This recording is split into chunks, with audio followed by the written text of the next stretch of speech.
भारत का इतिहास राजा महाराजाओं की कहानियों से समृद्ध है।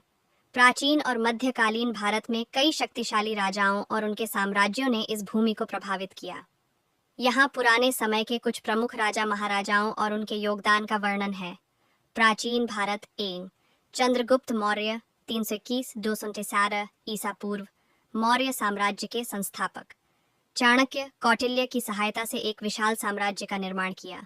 मौर्य साम्राज्य ने भारत के अधिकांश हिस्सों को एकीकृत किया। 2.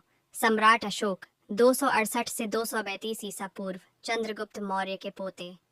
गुप्त साम्राज्य 4वीं से 6वीं शताब्दी चंद्रगुप्त प्रथम, समुद्रगुप्त और चंद्रगुप्त द्वितीय जैसे सम्राट। इस काल को भारत का स्वर्ण युग कहा जाता है। कला, विज्ञान और साहित्य का व्यापक विकास हुआ।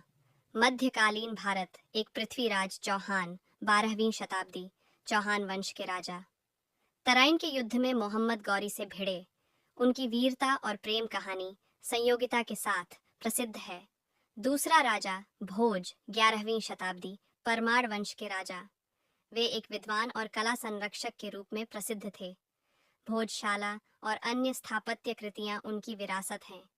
तीसरा महाराणा प्रताप 1592 से 1597 मेवाड़ के शूरवीर राजा।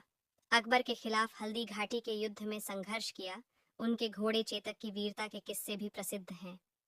4. छत्रपति शिवाजी महाराज 1630 से 1880 मराठा साम्राज्य के संस्थापक। अपनी सैन्य कुशलता और गुरिल्ला युद्ध प्रणाली के लिए प्रसिद्ध, उन्होंने हिंदवी स्वराज की स्थापना की। प्राचीन स्मारक और कला। भारत के राजा महाराजाओं ने भव्य महल, किले, मंदिर और मीनारें बनवाई, जो आज भी भारतीय